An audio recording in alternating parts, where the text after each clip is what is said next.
Bonjour à tous, bonsoir à tous et bienvenue dans le Novice, le podcast d'improvisation dans l'univers de l'espionnage des années 60. Je suis le Loustic et je serai votre narrateur au sein de ce podcast.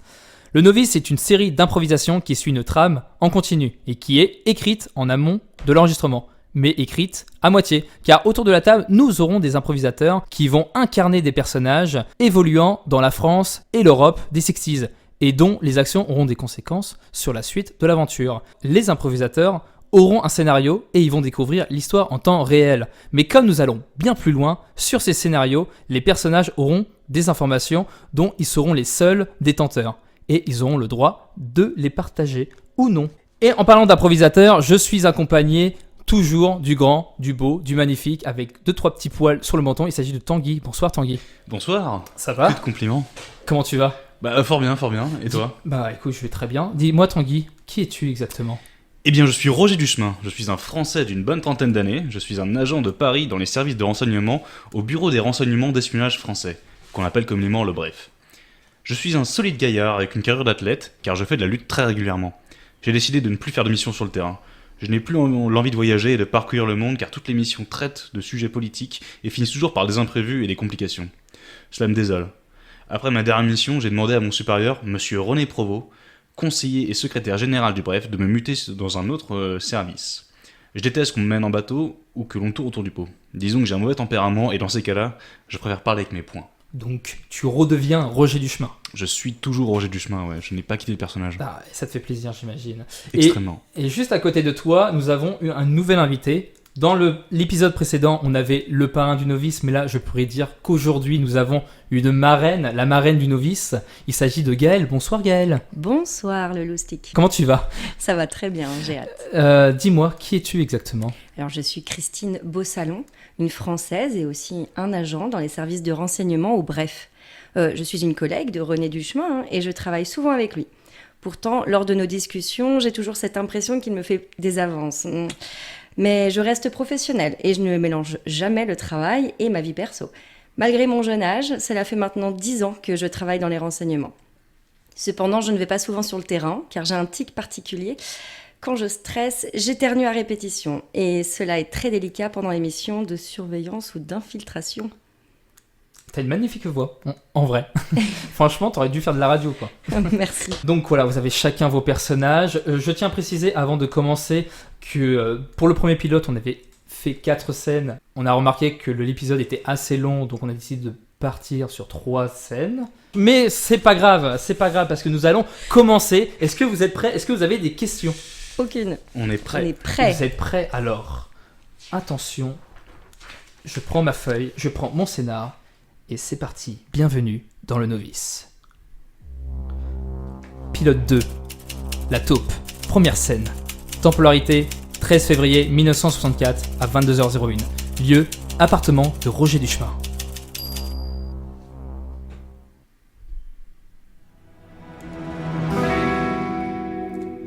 Nous sommes dans l'appartement de Roger Duchemin. La journée a été très difficile pour lui. À peine rentré, il se presse d'ouvrir une bouteille de whisky blend malt, 12 ans d'âge pur, et contemple la nuit non étoilée de Paris à travers la fenêtre du 2e étage de son appartement. Encore une journée de merde. Oh putain, est-ce qu'il me reste du whisky ? Ouais, je vais m'en faire un petit soir. Je vais me le jeter. C'est quand même beau une ville la nuit. Il décide de fumer un bon cigare, un Monte Cristo numéro 2, quand soudain, quelqu'un frappe à la porte. Qui c'est cette heure-ci ? Attends, je range mon cigare. Oui ? Bonjour, excusez-moi voisin, vous savez, je suis Raoul, votre voisin du dessous. On s'est déjà vu plusieurs fois. Oui, je me souviens, je vous ai croisé. Je suis vraiment désolé de vous déranger, mais là j'ai un petit souci. Alors, je sais pas si vous avez remarqué, mais vous devez avoir une fuite au niveau de votre salle de bain. Parce que nous, en dessous, on a une énorme infiltration d'eau. C'est un petit peu embêtant. J'ai pas fait attention, j'y vérifier. Mais après, je demanderai au concierge si il peut venir. Non, mais après, je sais qu'il est un petit peu tard, mais nous, ça nous embête un petit peu parce qu'on a un petit peu de l'eau qui coule là actuellement. Et si vous voulez, j'ai ma boîte à outils parce que moi, je suis plombier, je sais pas si vous le savez. Ouais, non, mais d'ailleurs, Je m'en occuperai. Non, mais après, moi, ça me dérange vraiment pas, justement, de Pour le m'en coup, moi, ça me occuper. dérange. Bah, le problème, c'est que là, il y a vraiment de l'eau qui est en train de couler chez moi, actuellement. Donc, c'est un petit peu dérangeant. Mais il y a juste à changer un petit truc, j'en suis sûr. Enfin, ça vous dérange pas. Bah, enfin. venez voir avec moi. Ça alors. vous dérange pas? Ok, s'il vous plaît, merci. C'est super charmant chez vous. Oui, la salle de bain est La au fond salle du de bain. couloir. Ah, merci. Vous m'accompagnez, j'espère? Ah bah oui, je vais pas vous laisser tout Non, seul chez moi. regardez, justement, j'ai ma petite boîte à outils là. Ah, une belle salle de bain. Hein, en Bien plus. équipé. Ok. Ah oui, ça doit être derrière le mur. Ah oui, effectivement. Vous voyez là, justement, il y a de l'eau. Attendez, si vous voulez, je me coupe. Je peux m'en occuper. Il y a vraiment pas de souci. Eh bah, je vous en prie, allez, faites. Hein. Ouais, entre voisins, voilà, ça me dérange pas. Vous inquiétez pas. Je vais juste vous demander au pire un pot de farine ou du beurre. Hein. Je ne cuisine pas.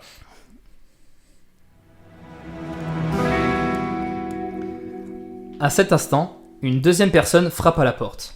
Roger entend une voix féminine qui ne lui est pas inconnue. Putain, mais encore, mais. Qui c'est qui à cette heure-ci Oh non, allez-y, faites, je suis vraiment désolé, allez-y. Bah, je vous laisse travailler alors. Ouais, y a pas de souci. Alors, Je vais voir qui mes c'est. outils. Roger. Ah bah, je reconnais. Roger. Ah, Christine. J'ai tellement peur, Roger. Qu'est-ce qui se passe, Christine Oh là là, Bah, entrez. je suis complètement... ça va pas bien, vous avez eu des nouvelles de la direction? Vous avez eu des appels? On essaye de vous joindre depuis des heures. Ah bah non, je viens de rentrer à peine là. Et, Il y a... Vous vous rappelez Victor Deloup? Victor Deloup. mon Oui, ça me dit quelque chose. C'est terrible. Victor Deloup, sa femme au restaurant. J'ai entendu parler d'eux. Qu'est-ce qui s'est passé Mais ils sont morts, Roger. Au restaurant, comme ça Oui, ils ont été assassinés apparemment. Oh là là, Victor a été retrouvé la tête dans ses spaghettis. Sa femme criait. Oh, et puis Georges Rioux, vous vous rappelez? Georges Rioux, j'ai travaillé pendant des années à côté de lui. Oh bah écoutez, il est mort cet après-midi, comme par hasard. Encore Mais c'est une épidémie ou Attendez, un colis piégé. Il avait reçu un colis piégé. Je ne sais pas quoi faire. Asseyez-vous, Christine, asseyez-vous. Oh, vous auriez un petit verre d'eau? Bien sûr, je sors ça tout de suite. J'ai du whisky aussi, si vous voulez. Je veux bien. Un blend malt, 12 ans d'âge. Oh, très bien, pas mal. Savoure, t'inquiète. Oh, qu'est-ce que je suis?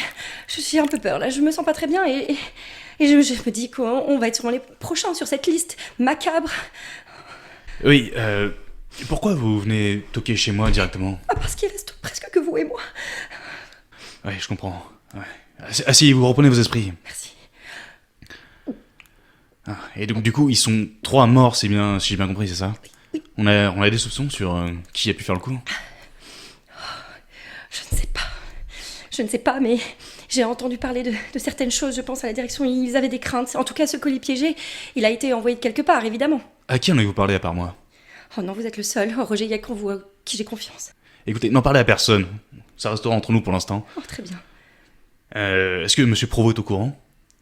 Oh non, je ne crois pas. Oui. Gardons-le dans l'ignorance pour l'instant. Après cela, une troisième personne frappe à la porte. Encore? Putain, Mais attendez, vous attendez quelqu'un? Non, justement. Restez dans le salon, je vais voir qui c'est. Non, attendez, écoutez, moi je préfère pas rester comme ça de visu. Est-ce qu'il y a une possibilité Non, de me cacher? Allez dans ma chambre. Oh, très bien. Non, la salle de bain est prise par le voisin. Donc... Pardon? Il y a un voisin? Il y a quelqu'un dans votre salle de bain? On Oui, n'est pas seul? il répare une fuite, mais... Non mais attendez, Roger, nous ne sommes pas seuls dans votre appartement. Non, mais vous inquiétez pas, il n'a rien entendu. Non mais c'est surtout que il y a 2 de nos collègues qui sont décédés dans la même journée et vous en faites entrer quelqu'un comme ça, vous le connaissez bien? Non, je l'ai croisé 3 fois en bas pour une histoire de courrier. Mais j'étais pas au courant du tout de ces affaires. Restez dans la chambre et ne m'ouvrez à personne à part moi. Très bien. Je vais ouvrir la porte. Bonsoir. Monsieur Deschemin. Non. Si. Que puis-je faire pour vous? Vous êtes entré en grand danger, monsieur Deschemin. Je ne vois pas pourquoi. Vous êtes bien l'agent, monsieur Deschemin, qui travaille au Bref. Oh, j'y ai travaillé, mais j'ai plus un poste administratif. Vous êtes en grave danger. J'ai besoin de parler avec vous. Qui êtes-vous? Vous semblez me connaître, mais je ne vous connais pas. Je suis Denis Colzelza. Est-ce que nous pouvons rentrer dans votre appartement afin qu'on puisse Non, je ne préfère discuter? pas. Les murs ont des oreilles, monsieur Deschemin. Mon appartement est entre 4 murs. Je voudrais rentrer parce que vous êtes en grand danger. Soit, mais on reste sur le palier. Je suis pas d'accord. Je suis vraiment pas d'accord. Écoutez, on peut s'arranger. Rangez tout d'abord votre pistolet. Non, monsieur Deschma. Je vous dis, je suis là pour vous le protéger. C'est pas du tout l'impression que vous donnez. Je suis- Rentrez et fermez la porte derrière vous, qu'on ne vous voit pas dans le couloir comme ça. Merci, monsieur Deschma. Dicky. Maintenant, dites-moi qui êtes-vous. Très charmant, votre appartement. Très charmant. Écoutez, monsieur Deschma, j'ai pas beaucoup de temps. Rangez d'abord votre Non, arme. je suis vraiment désolé. Je dois vous protéger et je ne vous connais pas suffisamment. Et Je vous connais encore moins. vous pouvez faire n'importe quoi. Peut-être m'attaquer. Je préfère me défendre. Je veux juste vous dire une chose. Vous êtes en grand danger. Savez-vous qu'il y a une taupe dans les bluffs? Une taupe dans le bref. C'est inconcevable. Tout à fait. Et qui est cette taupe?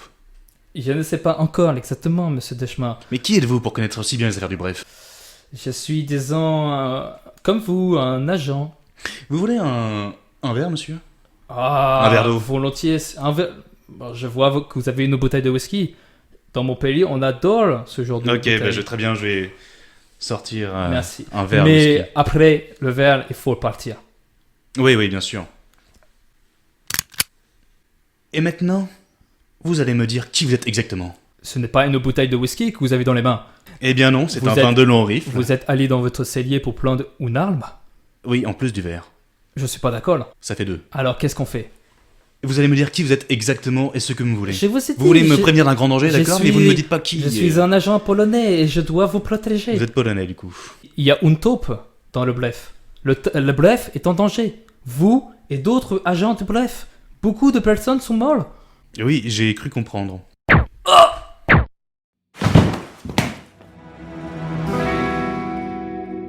À l'encadrement de la porte de la salle de bain se trouve Raoul, le voisin plombier avec un pistolet dans la main. Oh nom de Dieu, le voisin! Qui êtes-vous? Ah ah! Je suis un chasseur de primes. Et je dois prendre votre tête. Et Je ne pourquoi suis- avez-vous tué ce pauvre homme? Ah, écoutez, je ne le connais pas cet homme, je ne sais pas. Il était devant mon chemin. Vous, une bonne petite rime est sur votre tête. Maintenant, vous allez bientôt mourir. Roger. Bien joué, Christine! Oh, j'ai trouvé ce vase. J'espère qu'il n'appartenait pas à une personne chère dans votre famille. Ah, c'était le vase de ma grand-mère, mais elle n'est plus là pour s'en plaindre. Bon, qu'allons-nous faire? Nous avons un homme au sol et nous avons un homme qui a tué un autre homme. C'est terrible, cette journée, c'est terrible. Écoutez, déjà, on va s'assurer que l'homme au sol ne se relèvera pas. Je vais le fouiller pour voir si jamais il avait l'adresse de son commanditaire quelque part. Oh, regardez, vous avez trouvé un carnet d'adresses. Vérifions s'il y a des choses. Qu'est-ce Mon que Dieu, toutes les adresses. Mais je reconnais ces noms. Oui, bah dedans il y a effectivement notre ami Victor et Georges. Mais attendez, regardez, juste en dessous, il y a mon adresse et la vôtre aussi, Christine. Oh mon Dieu, qu'est-ce que c'est cette enveloppe? Je l'ouvre. Waouh, des francs signés Signé de la part du roi Salomon. Oh, mais attendez, je me souviens d'une affaire. Oh, il y avait une personne complètement fou. Il se faisait passer, vous savez, pour le roi d'Israël. Il volait du matériel militaire dans plein de pays. Des kalachnikovs, des grenades. Oh, peut-être qu'il y aurait des indices dans les archives, vous savez, les vieux dossiers que l'on trouve au bref. Oui, mais Si, le bref si. est compromis, on ne peut pas y retourner tout de suite. Comment ça est compromis? Peut-être que on peut trouver une issue par derrière. Vous n'avez pas une sorte de porte que vous connaissez dérobée? Pas au bref, mais... Je ne sais pas si jamais on nous sommes ici. Il y a un escalier de secours par derrière, on peut sortir de chez moi par ici. Très bien, je vous suis. Oui, suivez-moi.